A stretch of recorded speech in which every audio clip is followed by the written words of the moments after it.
wabarakatuh. Sahabat MPI yang dimuliakan Allah Subhanahu wa taala. Syukur alhamdulillah kita berada di bulan Ramadan dan kita ketemu lagi di bulan Ramadan. Tentu kita tahu bersama bahwa ketika Ramadan banyak sekali makanan-makanan yang dihidangkan, yang di atas meja kita. Ada buah rambutan, ada buah pisang dan lain sebagainya, banyak sekali. Sahabat MPI yang dimuliakan Allah SWT, daripada makanan-makanan tersebut, kalau kita mendengar dari filosofi yang ada di Jawa, ada namanya tumpeng, ada namanya kupat, ada namanya lepet.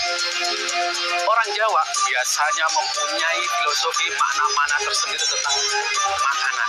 Kayak tumpeng artinya adalah kalau metu harus mempeng, maksudnya kalau kita keluar harus semangat luar biasa. Yang kedua kupat, kupat ketika corona sebentar lagi mungkin kita akan menghadapi lebaran. Kupat itu ada ngaku lepat, mengakui diri kita mempunyai dosa dan kita salah. Ada juga lepet. Apa itu lepet?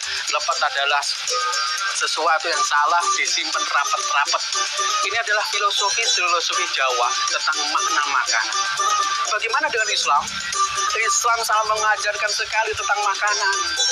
Karena dari makanan ada dampak-dampak terhadap perilaku manusia. Minimal ada 3 dampak terhadap manusia daripada makanan-makanan yang kita makan. Di dalam surat Abasa ayat 24 Allah menerangkan bahwasanya hal yang menurut insanu ila ta'am. Maka perhatikanlah wahai manusia apa yang engkau makan. Di sini Allah Subhanahu wa taala mengajak kita berpikir tentang makanan, tentang yang kita makan, tentang yang kita hidangkan juga. Ternyata dari ayat tersebut 3 dampak terhadap manusia daripada makanan.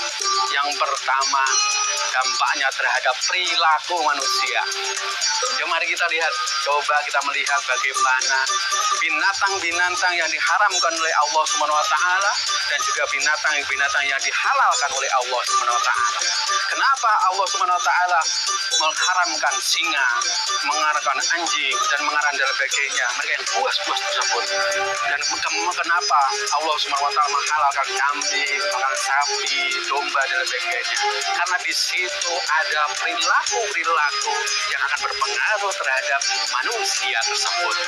Contohnya sederhana, ketika Allah Subhanahu wa taala menghalalkan itu singa, itu anjing dan sebagainya, karena binatang tersebut adalah pemakan daging dan auranya akan yaitu marah, auranya yaitu puas dan sebagainya. Seperti itulah kenapa dilarang, supaya manusia juga tidak puas dan tidak mudah marah. Kenapa boleh daging seperti kambing dan sebagainya? Karena yang dimakan oleh kambing, sapi, domba dan sebagainya adalah sesuatu yang lunak dan sebagainya, seperti rumput dan sebagainya. Akhirnya menjadi apa? Menjadi lunaknya diri kita, menjadi jinak juga. Inilah dampak makanan terhadap perilaku manusia tersebut. Bila mana manusia memakan sesuatu yang haram atau yang halal, juga terhadap dampaknya yang kedua, yaitu tentang ibadah kita. Sahabat MPI yang dimuliakan Allah Subhanahu wa taala, dampak yang kedua ini terhadap bagaimana ibadah kita, makanan yang halal maupun yang haram. Kita tahu bersama bahwa setan akan merasuk terhadap diri manusia melalui salah satunya daripada makanan. Ketika makan itu haram, maka senang sekali setan akan masuk terhadap diri manusia, sehingga berdampaknya terhadap perilaku manusia juga menjadi seperti setan. Dan juga dalam ibadah, ketika ibadah akan mempersulit diri kita, mempersulit terkabulnya doa-doa kita. Rasulullah SAW pernah menceritakan suatu kisah, bahwa ada kisah seorang yang rambutnya kumal, bajunya kotor, dan sedangkan ia mabuk, sedangkan ia makan makanan yang haram, ia memulai dari mendapatkan harta yang tidak halal dan sebagainya. Maka Rasulullah di dalam hati, bagaimana ketika orang tersebut berdoa, ya Tuhanku, ya Tuhanku, ya Tuhanku, kabulkanlah segala permintaanku. Apa terdetik di Rasulullah SAW terdetik dalam hatinya dan menerangkan kepada sahabatnya bagaimana orang tersebut dikabulkan oleh Allah SWT, padahal yang dimakan adalah makanan yang haram. Sahabat MBI yang dimuliakan Allah SWT, dampak yang ketiga, apa dampak ketiga makanan yang kita makan?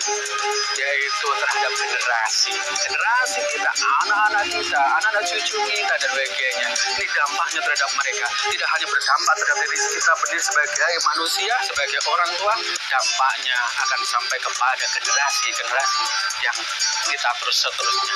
Maka kalau kita lihat ada beberapa, ada suatu kisah anak-anaknya mungkin ada cacat fisik, anaknya mungkin cacat mental dan sebagainya, mungkin dari hal makanan dari orang tuanya yang dikasih kepada anaknya yang tidak halal apapun sesuatu yang diperoleh di jalan yang haram. Oleh karena itu sahabatku MBI yang dimuliakan Allah SWT, disinilah di Ramadan itulah kita menfilter diri kita masing-masing semuanya, menfilter makanan kita yang kita makan supaya kita mendapatkan makanan yang halalan toyiban. Di hati kita bersih, jiwa kita bersih, pikiran kita bersih, perilaku kita baik, dan kita ibadah diterima oleh Allah SWT. Terus yang selanjutnya adalah generasi yang terpenting adalah generasi kita menjadi anak yang soleh dan soleha. Oleh karena itu yuk bersama-sama mengajak sahabat MP semuanya, yuk kita pilih makanan yang halal. Kita pilih makanan dari hal-hal yang kita dapatkan yang dari yang halal. Itu berpengaruh terhadap diri kita semuanya. Oleh karena itu mari kita bersama-sama, semoga kita selalu diridhoi oleh Allah SWT, kita dibersihkan oleh Allah SWT daripada makanan yang haram, dari hal yang memperoleh karena kita ada harta-harta kita yang haram, dan kita menjadi bersih di dunia dan akhirat. Terima kasih atas perhatian, mohon maaf segala kurangan. Assalamualaikum.